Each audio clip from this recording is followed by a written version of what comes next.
everyone! Welcome on in! Another day, another Great Ace Attorney Chronicles stream. How is everyone? Hope everyone's doing good. Hello, hello. We should be in a, trial now. Not sure. This could be the final part of this episode. Of episode 2. We could have another part. Maybe it's a 3-day trial thing. Maybe we'll see. I'm not sure. We'll figure it out as we go. But this could potentially be our last stream on episode 2. So let's get right into it. And hopefully we find out what makes this trial so weird today.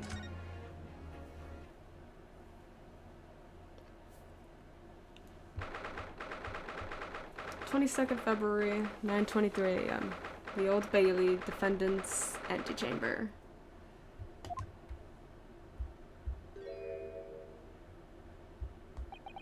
Oh, hello.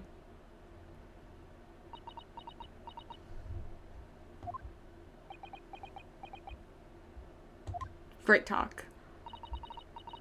This is it then, Mr. Naruhodo. Yes, it's time to put an end to this now. To the miserable curse that has been plaguing Mr. Natsume. To everything. And in my own small way, I shall do everything I can to help you. I always appreciate your help, Miss Usato.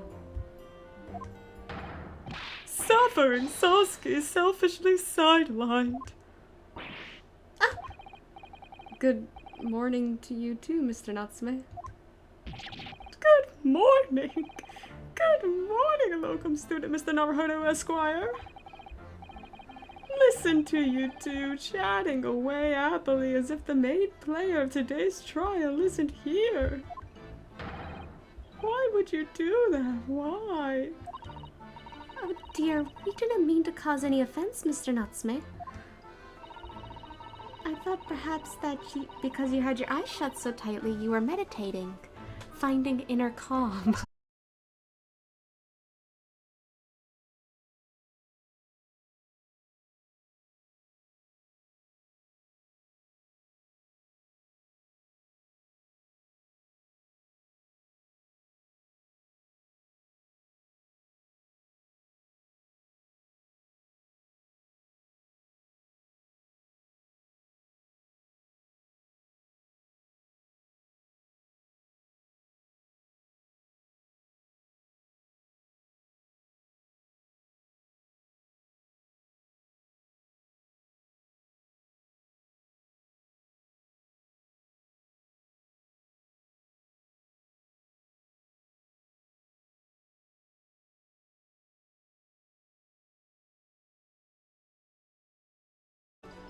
Oh, we're back. I'll give it a second. I think we're back. Man. The internet's been doing so well recently too, and it decides just to collapse like that. Okay, we're back. So sorry about that. Let's read the history. Oh dear, we didn't mean to cause offense, Mr. Natsume. I thought perhaps that because you had your eyes shut so tightly, you were meditating, finding inner calm. It seemed wrong to disturb you. I was waiting. What's the matter, Mr. Natsume? You seem different somehow today. Why, naturally, that's because I've attained spiritual enlightenment. The path of literature, you see, is a journey to discover one's own death. Or such like. That's the sort of morning conversation I was hoping for. That's why I had my eyes shut. I missed the signs, I'm afraid, somehow. You'll have to forgive me. And you mustn't talk of your path leading you to death, Mr. Natsume.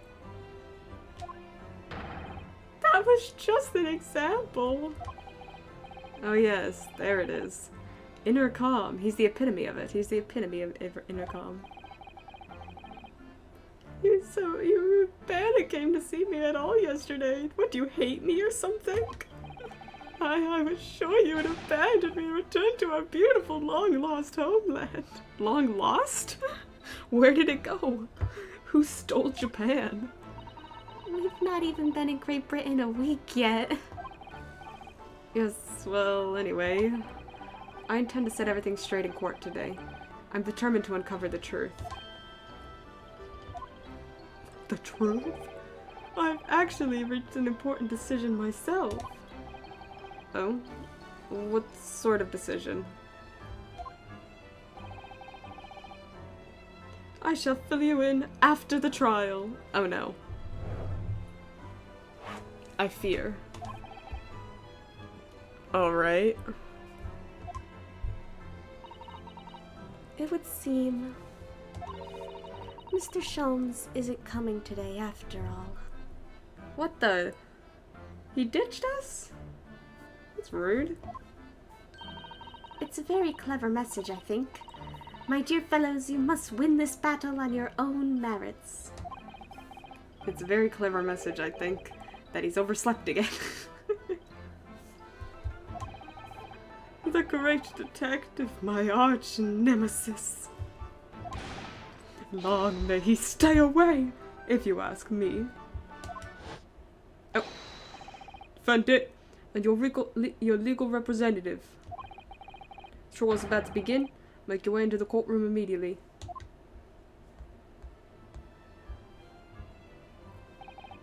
Today, once again, we face the Reaper. And when the Reaper stands for the prosecution, the defendant's fate is sealed. But I don't believe in that legend anymore than I believe in Sosuke-san's curse. The truth is hidden here somewhere, and I won't let it escape me. I have to keep believing in my client, and keep fighting to the very end. That's all.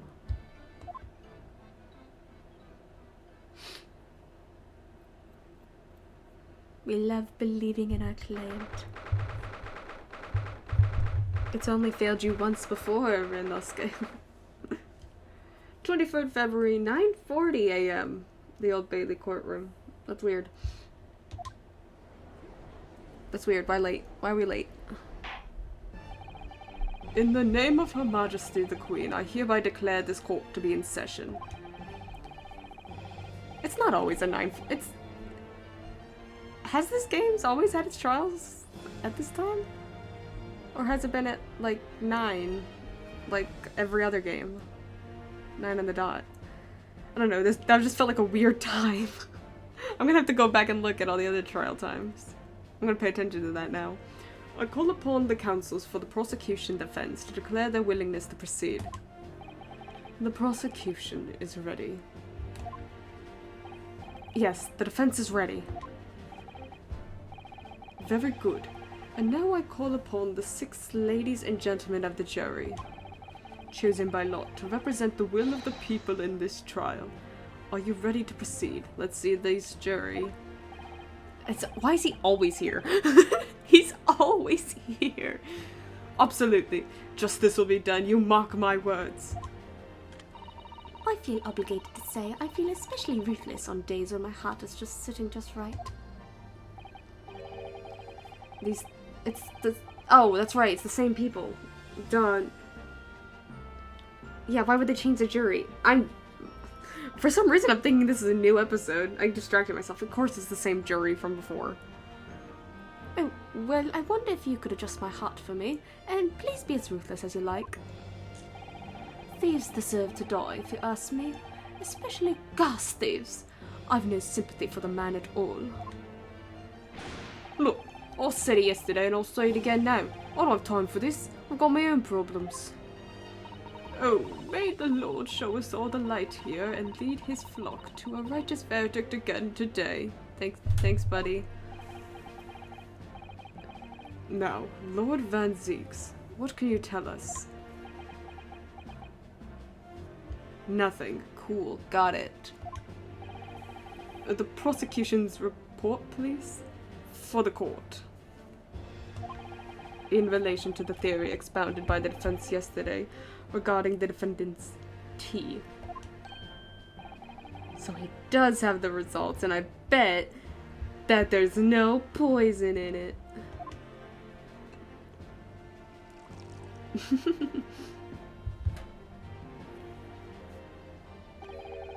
Before the prosecution delivers the black news about the black tea belonging to the blackguard in the dark,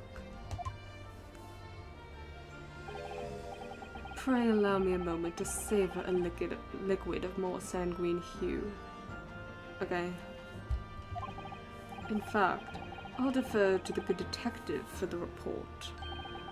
Here's to you, Inspector. Hello, Gregson. Yes, sir. Thank you, sir.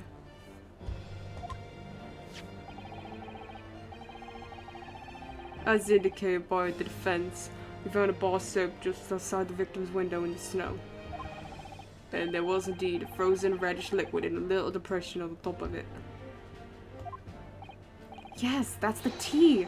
That's what Mr. Natsume brought with him that night. Well, the brains at the yard analyzed it, and yes, you're right, it was tea. And it wasn't a trace of strychnine or any other toxic substance in it. Okay, so let him go then? No poison at all. In other words, tea that the defendant brought with him to the victim's room. It's innocent. It's in the clear. What a revelation!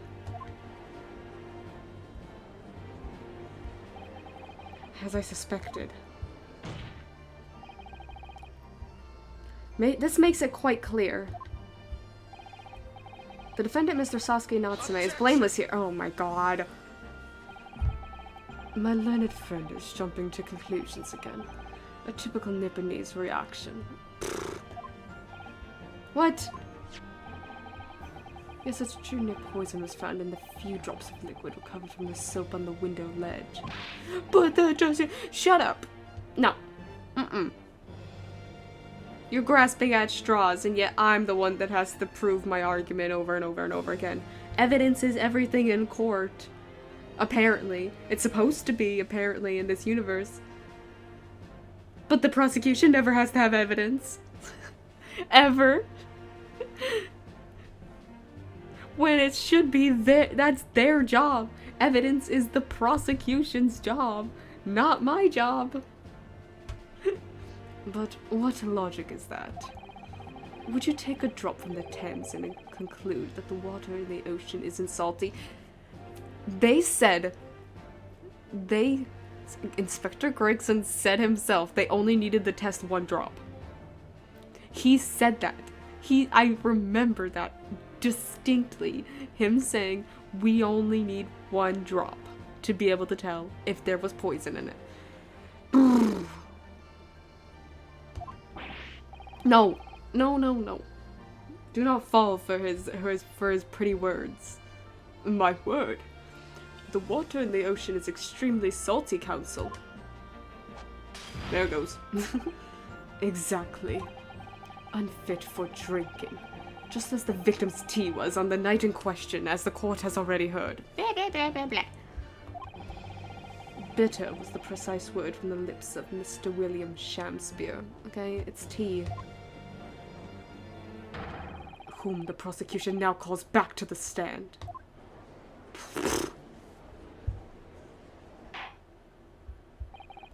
Very well.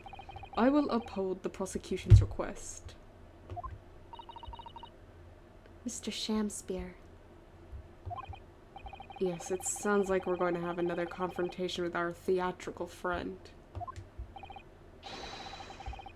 Bailiff, show Mr. Shamspeare to the stand.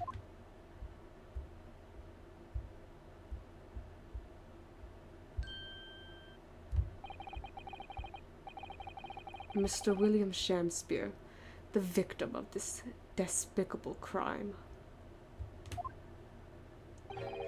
Oh heaven, oh hell, do you command me to remember? Forsooth, 'twas I, Shamspeare, did have a bellyful of the foul fluid given in mine innocence. Yes, but as was revealed in yesterday's proceedings, the witness is not as innocent as we had perhaps first been led to believe, which means that his trustworthiness does not exist, which means that his testimony should be deemed just untrustworthy. By using bars of soap such as this, he has been stealing gas from the supply company, yes. One may smile and be a villain. Forsooth 'twas I, Shakespeare, did have a room full of the sweet fuel given. That's right, fellow Joes, don't forget, this man is a rotten thief. I haven't forgotten. Kept all that about the ice coins as tidy as secret, didn't you? Should have owned up sooner. Arrest him, I say, arrest him at once, and let him feel the sting in my tail.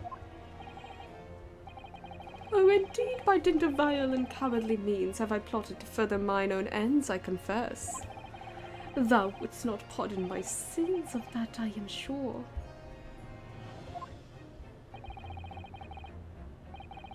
If you acknowledge your wrongdoing, what exactly are you doing here? Cowards die many times before their deaths. And for a coward such as I, death be well deserved. But would it that a still greater crime passeth unpunished? For lo, the hairy-faced gentleman of farther east than Verona did contrive to poison me. Objection! Now. But there was no poison in the tea found in your room. The police have attested to that.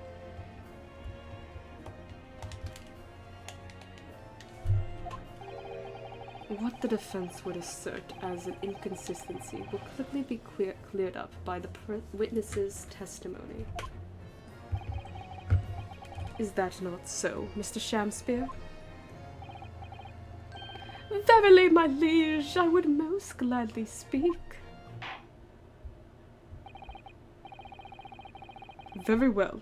Let the witness testify to this inconsistency. Tell the court why it is that the poison apparently entered your body, though none was found in the tea.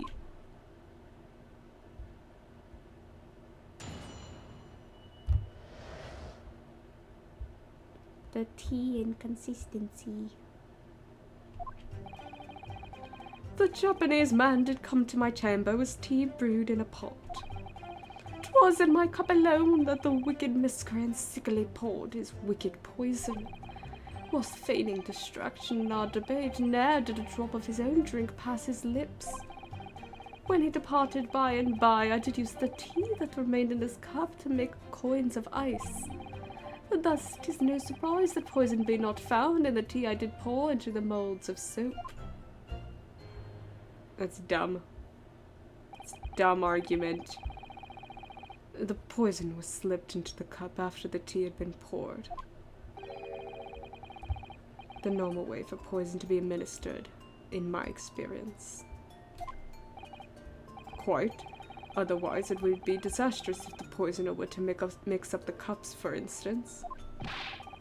But no poison bottle was found at the scene. Because, quite simply, the Nipponese took the bottle back to his own room. The absence of a vessel containing the poison only becomes problematic when considering suicide. Ugh, I knew that. By now, it should be perfectly clear. A bar or two of cheap soap is wholly insufficient to wash the deep stains of guilt from the accused's hands. Ugh. Sirs, madams, 'tis true that I, Shakespeare, be a common thief of gas. But, listen here, ladies and gentlemen. No, your staff. Oh, it's like magic. Wherefore would I lie? Verily, I have no cause. I have naught to lose. Well, no, I do declare no. Thank you for your testimony, witness. Counsel, proceed with the cross-examination. Yes, my lord.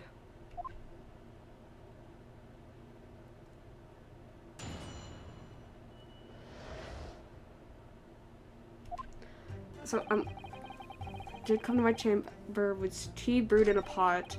'Twas in my cup alone that the wicked miscreant secretly poured his wicked poison. Whilst feigning distraction or debate, ne'er did a drop of his own drink pass his lips. I feel like... Let's look at our evidence. Because we have the teacup still.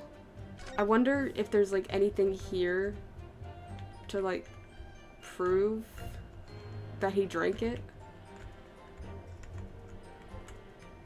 There's, like, the insides are different. This must be the cup that Mr. Shamspear was drinking from, then. It's stained on the inside. Tea does that, I'm afraid. Even green tea. Oh, really? I've never noticed before. You've never noticed? Well, I never leave it in the cup long enough to leave a mark. There we go. I like to gulp it down. Drink tea while it's hot. That's the Japanese way, isn't it? Oh dear. So many people seem to have the wrong idea about our culture, and most of them are Japanese. So... This is the teacup from which Mr. Natsume was drinking. Yes. Unlike the other one, the inside of the cup is completely clean. I suppose he must have drunk the contents before the tea had a chance to leave a mark. I always gulp it down, too. Sorry, Mr. Naruto? Well, if you just sip it little by little, it goes cold. Clearly, I shall have to instruct you in the proper way to take tea. Okay, we got it updated. Perfect. The teacups used by Mr. Shamspear and Mr. Natsume, there is no tea ring on the inside of Mr. Natsume's cup, which means that he drank it fast. Okay, cool. I'm glad I looked at that. Yeah, present it. Here? Objection! Okay. You claim that Mr. Natsume didn't drink a drop of his tea on the night in question. But that's impossible. How, chop logic. What is this, ye drink-clad fiend? You what did I say? What? That was not what he said. I don't know what I was reading. Oops. What is this, ye dark-clad fiend? Dark. I think I said drink. The two teacups from the scene, one used by the victim and the other by the defendant, have a clear difference between them. One that represents incontrovertible proof. Incontrovertible? What difference? Look at the inside of the cups. Just here, there's a clearly visible ring. Yes, a tea ring. Commonplace enough. Indeed, such stains occur all too readily when one leaves tea in the cup for a while. And yet Mr. Natsume's cup has no such ring. Good lord, you're right. It's completely clean. And prithee, sir, what makest thou of it? Exactly what Mr. Natsume told the court yesterday. The Japanese saying he quoted. Drink tea while it's hot. That's right, yes. The jittery Mr. Natsume was true to his usual self that night and drank his tea in no time.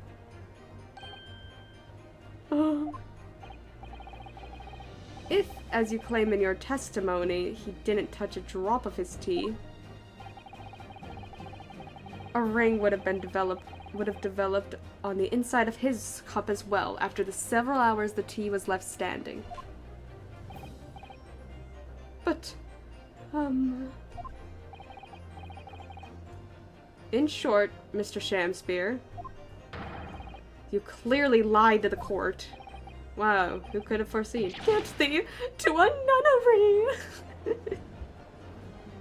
Objection! I'm cool, I'm Vanzies. As a rule, I filled my hallowed chalice up to 7 times during any one trial. Okay, Godot. It's the most Godot thing I've ever heard. I only drink 13 cups of coffee during any given trial, or whatever the number was, I don't remember. You might want to keep that information to yourself. Yet on occasion, tedium distracts me and I pour more times than I intended until the bottle is dry. Your drinking habits are fascinating but irrelevant. On the contrary, they illustrate the fickleness of human memory. To William Shakespeare. Yes, my liege. Though you previously stated that you made the cups of ice from the leftover tea in the accused's cup, could it be that you were perhaps mistaken? Could it be that, yes, perhaps there was some tea remaining in the small teapot left at the scene? Don't! Your Honor, he's leading the witness. Oh. Your Honor, he is leading the witness. A fact that had vanished from your memory until now. Your Honor, stop this. This is he literally can't do this. Objection. Where's my objection button?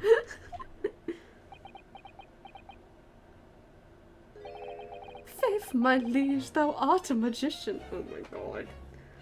If they all fall for this, I'm gonna lose it. For verily it is as though thou hast seen with thine own eyes that night. What? Forsooth I was mistook. I did plan to use tea from the Japanese fellow's cup, but lo, when I looked, 'twas empty. And thus I did use the dregs that festered in the teapot, as my liege did suggest. Objection. It's literally proven he left the tea alone long enough for it to create a ring. So, the most logical conclusion here is that it was his. Oh my god, I'm gonna lose it. As you've just suddenly remembered now that you made a mistake, and you've just suddenly remembered now that you made a mistake before. Are we supposed to believe that? Objection.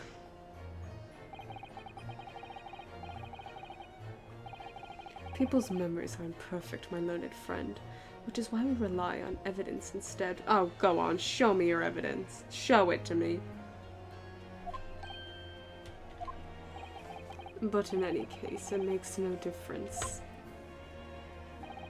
The victim's most recent testimony tells us 2 things of note. Firstly, the poison was put into the victim's teacup only. And secondly, that the spoiled cup was not the source of the insipid ice coins that have bewitched this court. The prosecution makes a fine summary of the facts. No, he doesn't. Furthermore, the testimony remains valid and in full support of the established facts. In other words,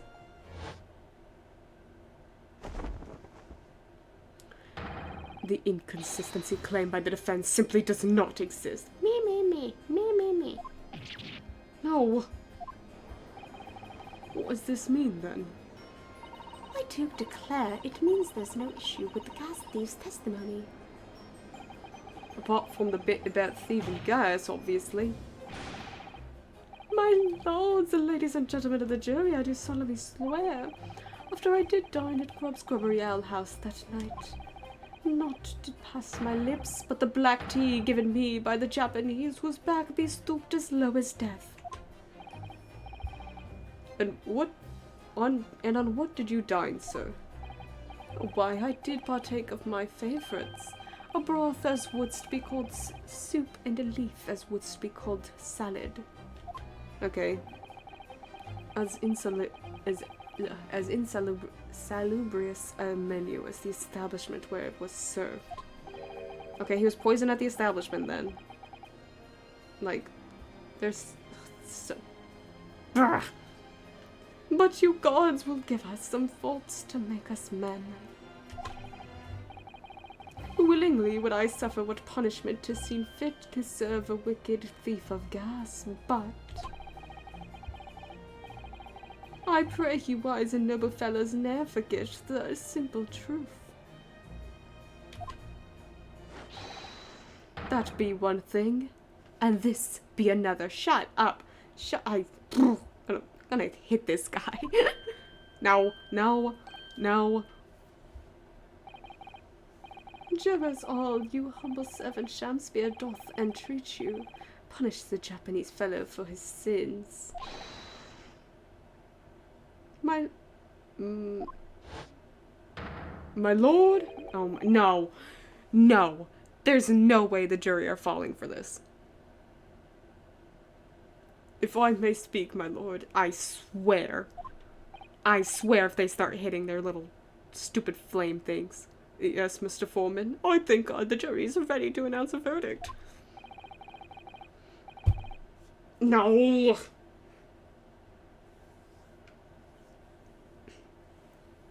I'm gonna lose it. I believe we may have been duped by their rotten defense lawyer. By me? I do declare you may be right. We all know the wife there was making coins of ice to keep himself warm. But this lawyer lad said if he steals the gas, he deserves a dose of poison, eh? He's been leading us up the garden path, that's what he's been doing. Oh my god. I never really said anything like that. But what we've heard from the victim there has opened our eyes again. We've reached a decision this time, and we won't be swayed from it. The court acknowledges the position of the jury foreman. And we will duly hear the jury's findings. Guilty, guilty, guilty! It's gonna all be guilty. But no, you can't just... You can't yet. Ladies and gentlemen of the jury, you will state your decisions now. Guilty! Guilty. Guilty. Guilty. Guilty. Guilty.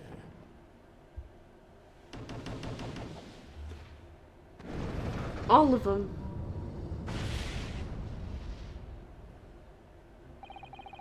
I hereby... No. Oh my god.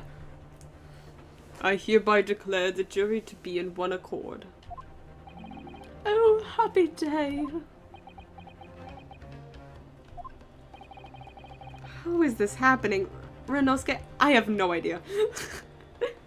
This is genuinely ridiculous. My lord, the defense asserts its right to carry out a summation examination.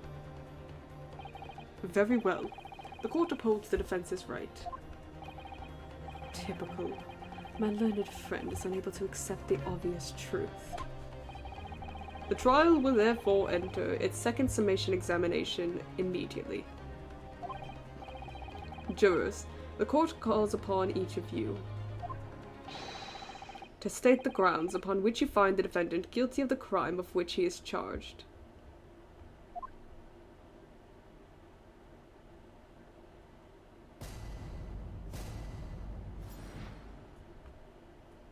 The jurors' contentions.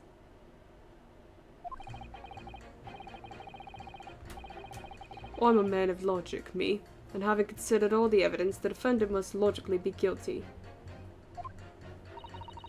I do agree that gas is far too expensive. I can quite understand why the man would want to avoid paying. Stuff explodes and it can poison you. It's absolutely lethal, gases. That's important. Poison. Poison. Poison mention. He's gonna become important. We'll press on him. Gas doesn't come for free. It costs a fortune to deliver it around the city and maintain the pipes. Okay, then why'd you vote guilty? Like, truth be told, the tea my wife serves up for me is a little sketchy. At times. Okay. If nothing else passed the victim's lips that night, there's no other explanation, is there? He's important too.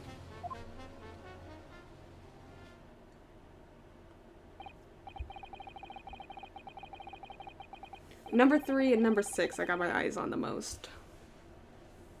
But we'll start pressing on the bigger ones.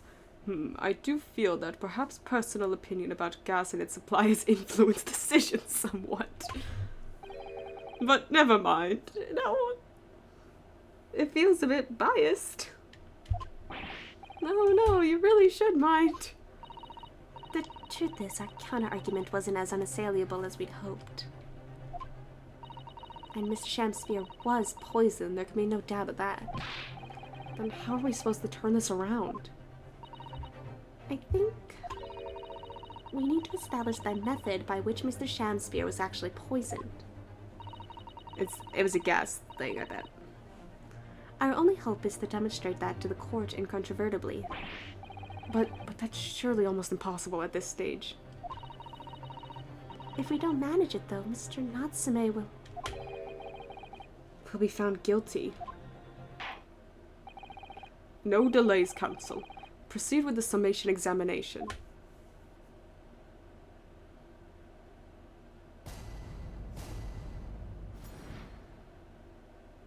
The defense's rebuttal. I'm a man of logic, me, and having considered all the evidence, the defendant must logically be guilty. Yeah, shut up. You're not gonna be helpful. Do you agree that gas is far too expensive? I can quite understand why the man wanted to avoid paying. Maybe we'll come back. Him I want to talk to. Hold it! Could we please talk about the poison rather than the gas, do you think, sir? Well, if you like. I mean, to be honest, I'd take poison over gas every time. You'd take poison? What I mean is, poison can only poison you. It doesn't explode, does it? Goodness me, what are you talking about? Set him straight, please, lawyer man. Well, it's certainly true that poison isn't prone to exploding. But I think you'll find poison also can't light or heat up a room. You're right. I hadn't considered that at all. Young lawyer man. Yes? You have a good head on your shoulders.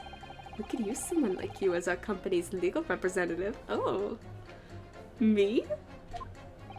Well, I wasn't expecting to pick up more business in the middle of a trial, that's for sure. I mean, I'm flattered. Anyway, the point is, I haven't had the best experience with gas companies in the past. Okay. Her? Why she vote guilty? She clearly does not like this guy. Hold it! Can we please refrain from all this talk of gas? There's an all-out attack underway here, in case you hadn't noticed, against my company's gas.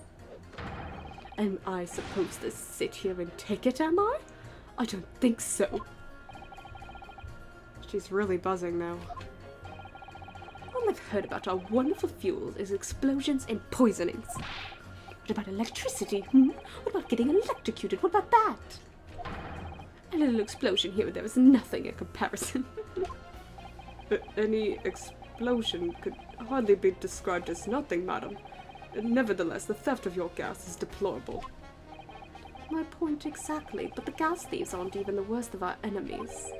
We have far more devious reprobates to contend with on a daily basis, you know. More devious? Who, madam? Other gas companies, of course. Other gas companies?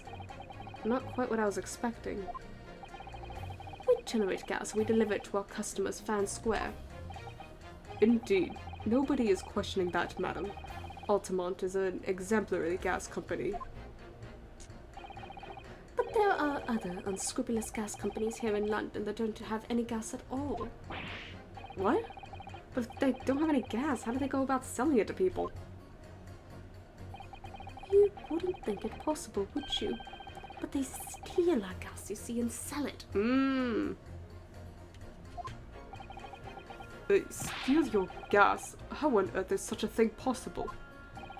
Gas companies like ours deliver gas to people's homes via a network of pipes. But these devious reprobates secretly disconnect our pipes and divert our gas into their own rotten pipes. Then they make a contract with the household supplied by those pipes. and take money for the precious gas that's rightfully ours without us even knowing. They're diverting gas into their own pipes illegally? What a brazen form of theft. When we visit customers' houses to collect the money from their meters, we always have to check whether or not one of these devious companies Yeah. has been up to which tricks. Yeah, buddy? You got something to say? Excuse me. Do you have something to say about that, juror number 3? Oh, Polly, you mean me? Oh, I'm terribly sorry. I was just thinking to myself. I really did catch him off guard there. Thinking about what the lady next to you was saying, correct?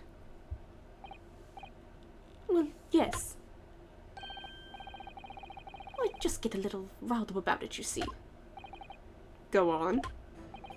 An automatic gas worker visited my house the other day to investigate the pipe work. We need to ask for your cooperation while we carry out a secret check of your property, sir, the fellow said. So I let him in, and do you know what he did? I'm afraid I have no idea. Please tell us. He proceeded to take one of my lights off the wall. Then he grabbed the exposed mouth of the pipe and started blowing into it. What do you think you're doing, young man? You're giving away company secrets there. Oh, please, everybody knows. But it was very nearly the death of me, I could tell you. What do you mean? I'll explain if you don't mind. As I said before, these unscrupulous other gas companies connect their customers to our pipe network. Yes, but how does blowing into the pipes come into it? Obviously, there's gas in the pipes and it's at a fairly low pressure. By blowing air through the pipe, you can make the pressure drop temporarily. And if you do that, any lights connected to the same pipe will flicker for a moment. Ah, I see. In other words, if upon blowing into the pipe, the lights of an adjacent property that has no contract with your company flicker, you can know that these devious scoundrels have been meddling with the pipes. Exactly, my lord. That's it in a nutshell. It's the reason why we have teams of workers going around the neighborhoods to investigate which lights flicker. The trouble is, this particular worker who came to my house didn't know the strength of his own breath. He blew down the pipe with all his might, and you can guess what happened, can't you? Well, if he blew hard, then... Wait, you mean... That's right. The lights didn't just flicker, they went out. Along with the stove, gas started pouring into the house. What a disaster. The gas supply must have been interrupted briefly because the man blew too hard, so the flames went out. I'm afraid I yelled at the fellow. Are you trying to kill us all? I said. So by disconnecting a lamp and blowing into the exposed gas pipe, it's possible to extinguish lamps and stoves connected to the same network of pipes. And then when the gas starts flowing again, it just silently seeps into the room. Mr. Naruhodo, I think perhaps... Yes, this is almost certainly the clue that we've been hoping for. Juror number 3, the defense requests that you amend your statement to include that information. Oh, well, if you like. I don't mind. Well, I do. That's our company's secret method of identifying the rogues that try to diddle us. Like I said, madam, it's widely known already. Very well. Juror number 3, you will amend your statement accordingly. Yes, my lord. Although I'm not really sure what the point of all this is. Blow too hard into a gas pipe and you'll extinguish everything in the house, and then you're in real trouble. So I wonder if... Who was it? Was it Six? There's no other explanation. I wonder if the other explanation... that this makes sense. Yeah.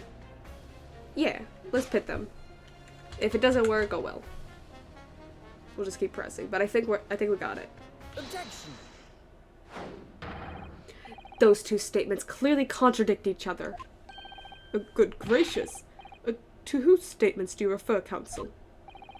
Juror number 6. Did you hear what juror number 3 just said? Okay, we got it. Yes, of course. I heard him mumbling about something or other. There is another explanation here, I believe.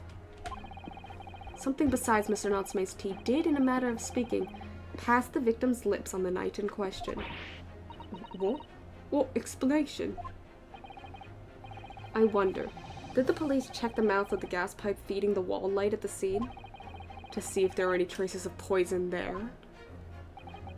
I was curious to see what your floundering would result in this time, but the mouth of a gas pipe. Scotland Yard have enough to do without exploring such irrelevance. What a piece of work is a man! What are you trying to say, Mr. Shakespeare? What speakest thou? Prithee, is it not strange and strange? Oh, that is what I say to thee, sir. I thought I'd been quite clear, but let me put it another way. The strychnine could have been on the mouth of the gas pipe that feeds into the wall lamp in your room. And that is how the poison came to enter your body. Good lord. Well, they tasty then, gas pipes? Is that what he's saying? I thought it was gonna be from gas leaking into the room, but I guess that works too. Was the gentleman suggesting that the poor man is so desperately hungry he tried to fill his belly with gas? Perhaps no actress would perform a kiss scene with him, hmm? For shame, madam, speaking thy fancy. I assure you I'm not such a buffoon and that I have to kiss pipes. Objection!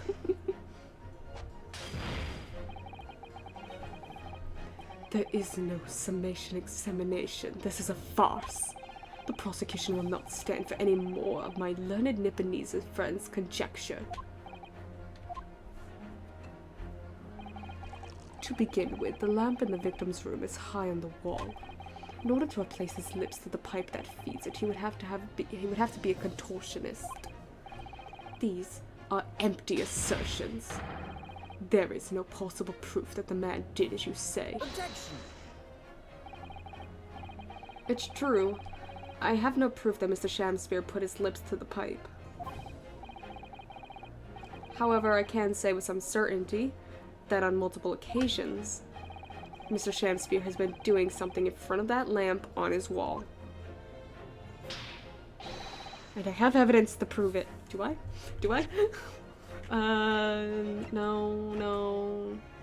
When is this gonna come into play? Probably not. No. Crime scene? No. Probably not. Ingestion of small quantity of strychnine. Toxified for 30 minutes after ingestion. High likelihood its substance may mix with the tea. No sample could be obtained. Poisoning incident occurred about 1:30 a.m. Access from the victim's pocket watch. No container. Gas meter. Maybe. Handprints on the... Oh. Well, I didn't mean to close that. Nope, that's my armband. Oh my gosh. I'm just using the mouse. Oh, wait, there's the lamp. Oh, and there's the pipes. Okay. Yeah, there's our evidence. Okay. And I have evidence to prove it. Right. You've got our attention, lad.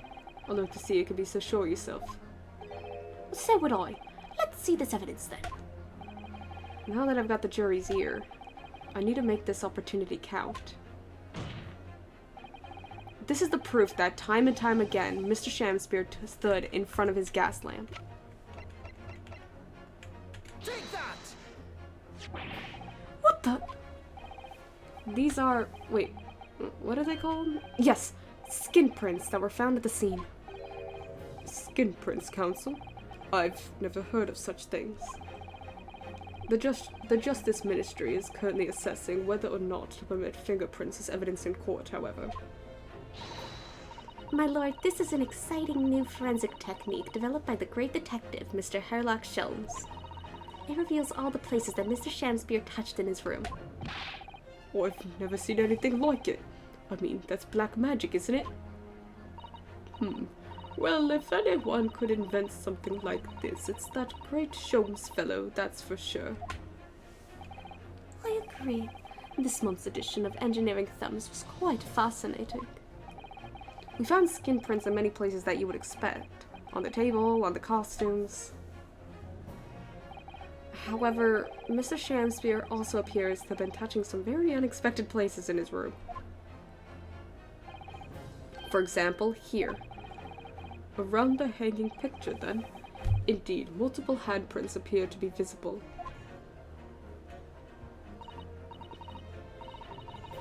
Well, I wonder, could he have been appreciating the artwork, perhaps? At first, my colleagues and I thought the same. However, imagine standing with your hands where those prints are, and you would find yourself directly in front of... Ah! I don't believe it. The gas lamp! Though the reason why isn't immediately obvious, it's clear that Mr. Shamspear has regularly been standing with his hands to the wall in front of that lamp. Right, what have you been up to, you nut? I'd asked the court to recall juror number 4's earlier statement.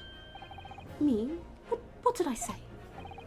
You said that blowing into a gas pipe would make the lights in the entire building flicker.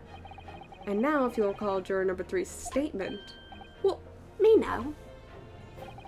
When the gas worker who visited his home blew with too much force into the pipe, it caused all the lights in the gas stove to go out, and gas to start leaking into the rooms. Obviously, that incident was an accident. However, the simple fact is, if Mr. Shamspear were to have blown hard into the gas pipe here in this room, he could have extinguished every other light and gas stove in the building at will. Has he been doing, and that's why it's been messing with Sasuke? Is that why Mr. Natsume says that he wakes up and his room is filled with gas all the time? Is he trying to kill him? Or is he like or maybe he's not trying to kill him, or he's like trying to like, part of it's like his gas stealing thing or whatever. But is that the reason why the room keeps filling with gas? Ooh. Crikey.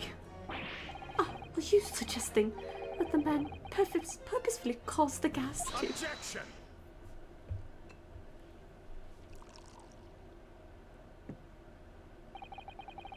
Whilst I acknowledge that the prosecution is required to remain silent during a summation examination, I must toast my learned friend's utter disregard for the letter of the law. What is the meaning of this, Lord Van Zieks? This curious photograph, or whatever it is, presented by the defense, the so-called skin prints. Clearly, that cannot be accepted as any form of usable evidence in this case. But it's an exciting new forensic technique, developed by a great detective. It's nothing. A mere toy developed by an amateur sleuth with too much time on his hands. Certainly, even research of this nature by the esteemed Mr. Sholmes cannot be recognized by the court as formal evidence.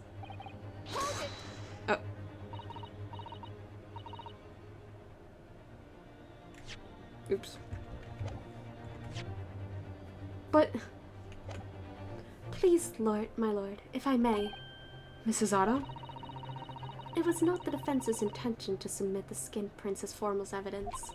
We merely wished to present the results of the great detective's investigation of the scene, as a tool by which to explain a possibility to the ladies and gentlemen of the jury. Thanks, Mrs. Otto. You're the best. And if the trial were to come to an end now, we should never learn the truth behind these mysterious handprints that everyone has now seen. I don't believe we can allow that to happen, and I'm sure the jurors would agree.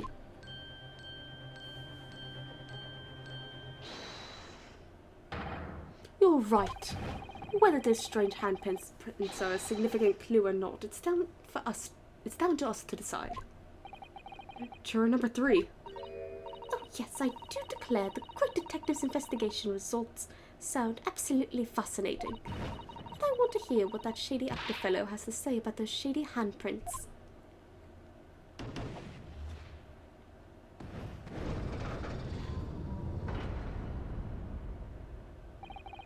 What's the matter with you two? That was foolhardy. Well, I did say it, didn't I? and I don't like to break a promise. No, wait. You heard his lordship that... Oh. Thank you.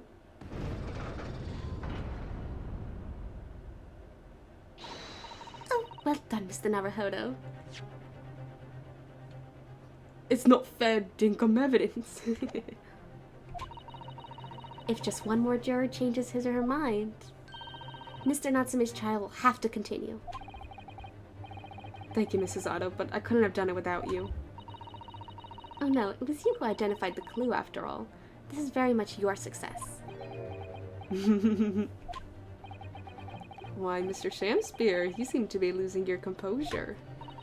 Just one more juror, Mr. Naruhodo. You can do it. Very well. Continue, counsel.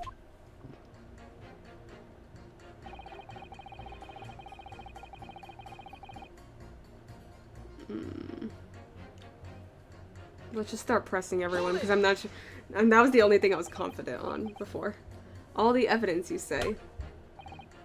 That's right. There's no room for doubt. It's all pointing to at that Japanese man with the big mustache. Says the English man with the bigger mustache. But the defense just demonstrated another possible explanation for the events on the night in question. What do you make of that? What, you so-called skin prints? It's an exciting new forensic investigation technique, developed by the great detective himself. The numerous handprints on the wall are clearly out of the ordinary. And if Mr. Shamspear had indeed put his mouth to the gas pipe on the night in question, it can't be denied that there's a possibility that's where the poison was. Well, yes, I won't deny it's been playing on my mind.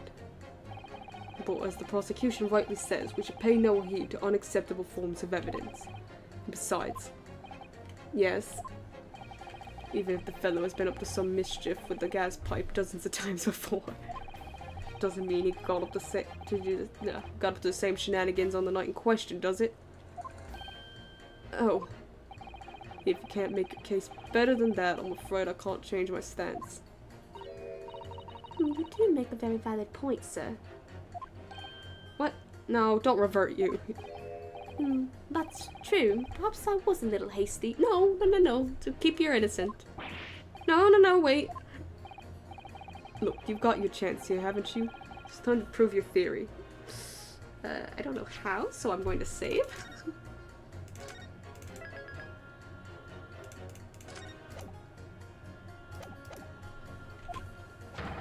If you and your Japanese cohorts can, that is.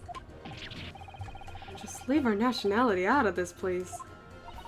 Mr. Naruhodo, if we can't substantiate our position, I'm afraid the jurors that changed their minds before may very well change them back. What can I do? Is there any more proof I can give here? Can I show that Mr. Shamspear really did blow down the gas pipe on the night in question? I can't prove it, no. I can present evidence I have supporting testimony. Do we have evidence? If we did testimony, I'm assuming we'd do Mr. Natsume's testimony of, like, his room filling with gas every night.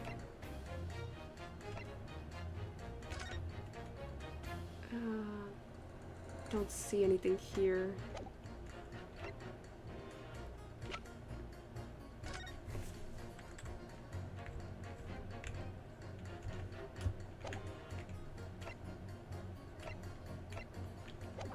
I'm gonna guess it's testimony, but because I can't find any evidence. And because I'm assuming if it's testimony, we do Mr. Natsume. But if it's not true, then I'll try to figure out evidence. No, in truth, I don't have evidence to support my theory. However, there is witness testimony that substantiates it. What's that? Testimony? This is incredible. Whose testimony? Okay, this feels right. Yes. It's all connected. Everything is linked. Okay, this is definitely right. A person whose testimony revealed details about the gas in the Garadeb residence that night, namely, it's gonna be Mr. Natsume or Mr. Garadeb. I'm going to assume Mr. Natsume. Take that! Obviously, I'm talking about the defendant. Mr. Sasuke Natsume himself. The defendant? At the very beginning of the proceedings here in court yesterday, Mr. Natsume said the following. My lodgings! There's been a whole series of strange things happening in my lodgings. Even on that fateful night it happened, when I returned from Mr. Shamspeare's room. I lit my gas stove and climbed to bed, but before long the stove went out, and somebody tried to kill me. On the night in question, the gas in the defendant's room went out. So I asked the court, was that a mere coincidence or not? Good golly. So that Shamspeare fellow blew air into the gas pipe to make the man's stove go out on purpose? I heard your horses there. What do you do that for? Mr. Foreman? What was it, man? We cannot allow judgment to be passed whilst this doubt remains. It's true that I don't have conclusive evidence yet. However, you must surely agree there is more to this case than meets the eye.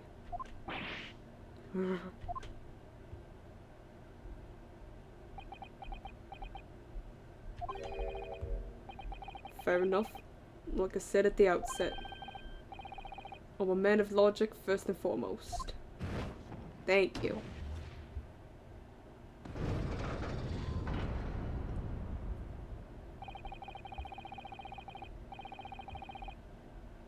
That's 4 jurors leaning towards not guilty, my lord. We've overturned the decision. Therefore, the defense calls for the trial to continue.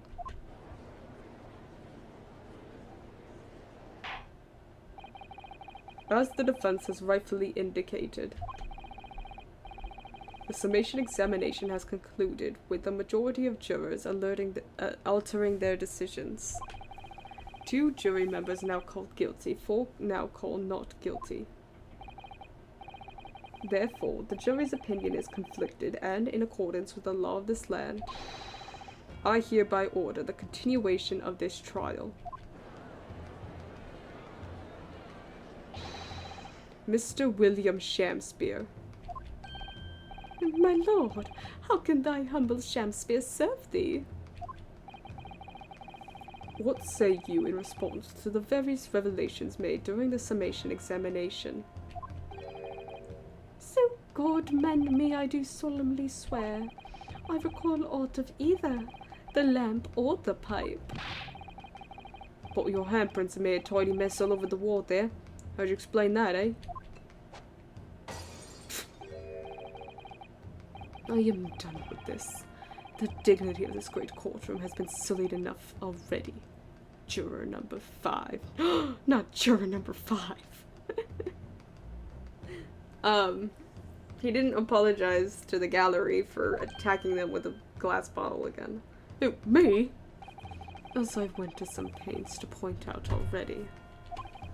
A print from the self-professed detective's toy has no place in a British court of law. As such, whether or not this man did indeed stand before the gas lamp with his hands against the wall remains at this time unestablished conjecture. You would all do well to remember that. Objection! But the prosecution must concede that it would be extremely simple to verify. Just order the mouth of the gas pipe feeding the lamp in Mr. Shamspeare's room to be examined. If there are traces of poison there... Objection! What appears to be extremely simple is my Nipponese friend's mind. Damn, that was a good burn. He got us. That was a good one. You will recall that in order to check for the presence of poison... Hi! How you doing? Welcome in! You will recall that in order to check for the presence of poison in the tea, some remnants of tea were required. Yes.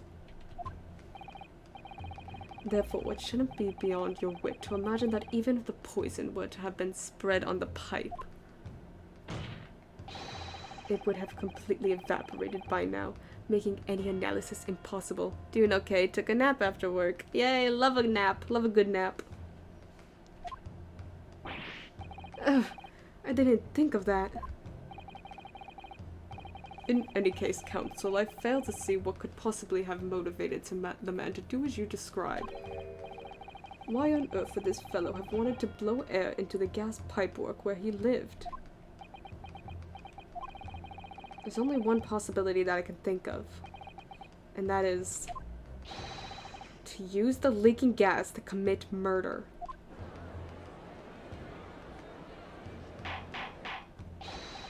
Order, order, Counsel. Precisely whose life do you propose this man was plotting to end? Probably Mr. Natsume. The answer couldn't be simpler. Now we've unraveled the mystery this far.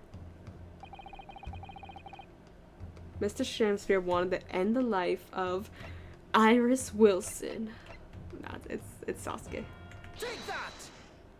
Sasuke. If a gas lamp were to go out, it would be noticed immediately, of course. But a gas stove, on the other hand, could be silently extinguished by the killer without anyone noticing. I live around these parts myself, so I know what it's like. I could tell you, trying to sleep without the stove lit is pretty much suicide. You freeze to death in no time. Mr. Garadeb, the landlord, has a large fireplace in his part of the residence on the top floor. In other words, it wasn't the landlord, but a fellow lodger whose life Mr. Shamsphere was trying to end. Outrageous. I'm talking, of course, about the defendant. Mr. Natsume isn't the villain in this case. He's the victim this man was trying to murder. Good gracious. Objection! Objection. The accused is actually the aggrieved. Interesting. However, the fundamental facts of this case remain unchanged. Namely, that the accused is the aggressor here. What? How can you still claim that? Let us indulge your fancies for a moment and assume that there was indeed poison on the mouth of the gas pipe. The question then arises is, who put it there? Who did put it there? The only logical conclusion is that the person responsible was aware of this man's trickery with the gas supply and his intent to kill. Yes, that would indeed seem logical. If the assailant were unaware, how would he or she have known to lace the end of the gas pipe with poison? So now we must ask, how could anyone have known of Mr. Shamsphere's murderous designs? Ah, you mean to suggest... Naturally, the sole possible answer to that question couldn't be more obvious. Oh my god. It was Sosuke Natsume. Only the man whose life was being threatened could possibly have known. Damn it! What? In other words, the person who put the poison on the gas pipe in what was a clear retaliatory attack can only have been the accused, Mr. Sosuke Natsume.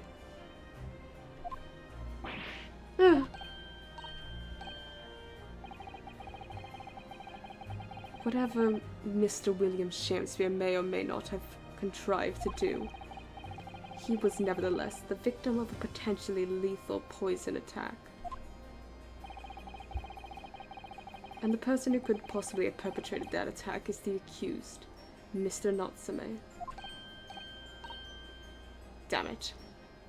He got us. He actually has a good argument.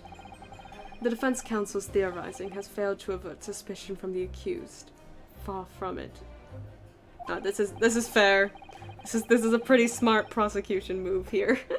In fact, now that a clear motive for the poisoning has been successfully established, that suspicion is greater than ever. Would you not agree, my Nipponese friend?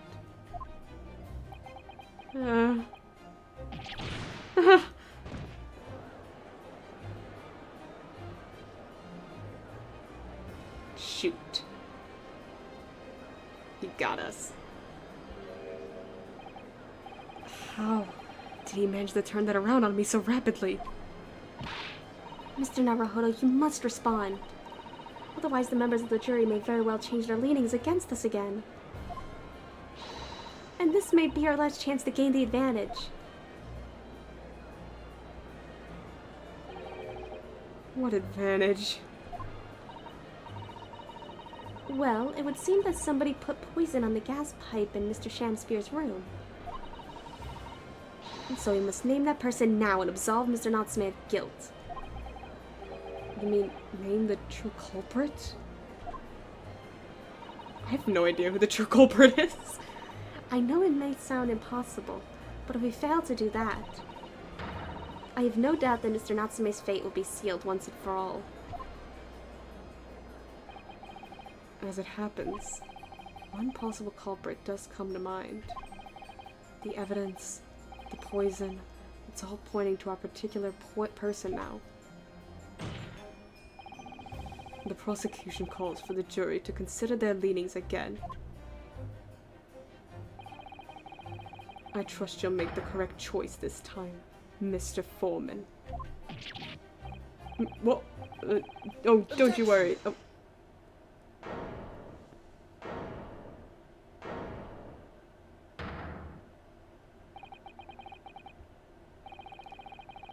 There is one other person who I believe could have been involved in all of this. The true culprit of this crime. The true culprit? A term found only in second-rate novels featuring third-rate great detectives, my Nipponese friend. But why not?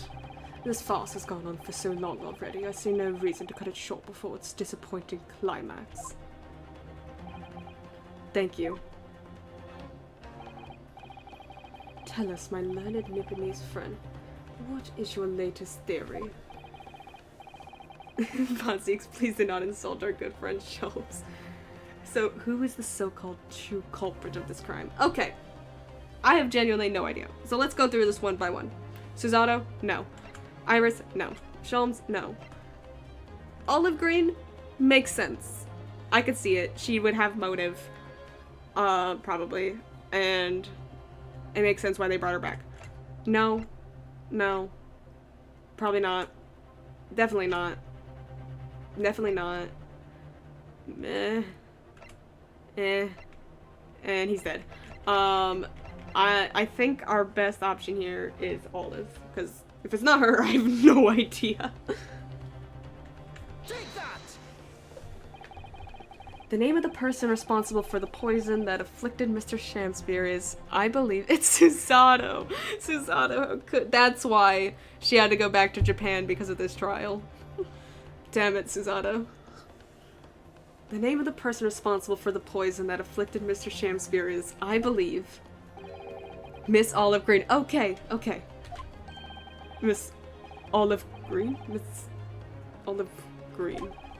I do feel as though I've heard that name in the recent past, Counsel, but I don't recall where. Miss Olive Green, the woman from 6 days ago. The victim in the recent case of stabbing on Briar Road. An incident for which Mr. Natsume was arrested, I hasten to add. Oh, of course, yes, Miss Green. She was left comatose for some 3 days, I believe, but I hear she regained consciousness 2 days ago. And I hardly need remind the court that Mr. Shamspeare's poisoning took place 3 days ago. Given that the woman was lying comatose in a hospital bed at the time, she appears to have a rather fine alibi. True, on the night of the incident occurred, Miss Green was in the hospital unconscious. So on the face of it, it would seem that she couldn't possibly be responsible, but still. My colleagues and I visited Miss Green in hospital yesterday, and we found her to be in possession of a bottle of poison. Good gracious, she had poison! And there is another fact that links Miss Green to this case as well.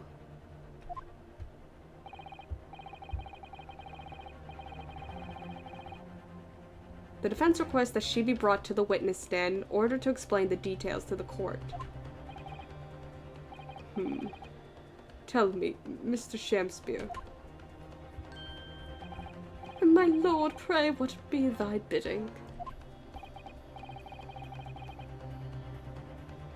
Are you acquainted with Miss Green? No, never heard of her. Yeah, that's not suspicious. Judging by the look on Mr. Shakespeare's face, I think perhaps he generally doesn't know her. At least, not by name. Oh, interesting. As the voice of Her Majesty's prosecution here, I adhere to my word. We will see my learned Nipponese friend's farce through to its conclusion. I appreciate that. The prosecution requests a short recess, my lord. Okay, recess time. In order to subpoena the witness and bring her here. I figured that was coming up. Yes, Miss Olive Green. We're not quite done with this story yet. Indeed, my lord. 1 hour should be sufficient. What is it about this case that causes everyone to freak out? Ah! It's killing me. 1 hour should be sufficient. Very well. I grant the request. Excellent. I hope. The defense has made a most extraordinary accusation, I must say. But at the present time, I feel the prosecution's argument remains largely uncontested. Accordingly, I'm afraid the defendant and his culpability remain the sole subject of this court's attention. Thank you, counsels. We reconvene in 1 hour. Court is adjourned. Oh. Well, folks, I'm pretty sure we're gonna get it to be continued. Which is good timing, because I was gonna have to end up soon if we kept going, I was gonna have to end soon anyway, so this is perfect timing. Oh, man. I'm so curious to find out what makes this case the way it is. But anyway, thank you all so much for tuning in to the stream today. We're gonna send you off on a raid.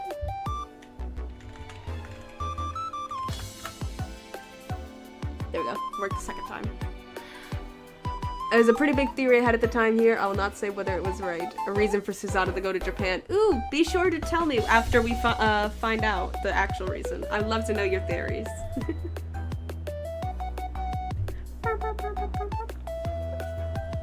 But yeah, thank you all for joining me today. It's been a blast. I'll be back again, not tomorrow, not Saturday. I can't stream Fridays and Saturdays currently, but either Sunday night or Monday night, I'll be back again. So I'll be sending you off. Thanks for joining me, guys. It's been fun. I can't wait to find out more. Sending you off in 5, 4, 3, 2, 1. Bye-bye.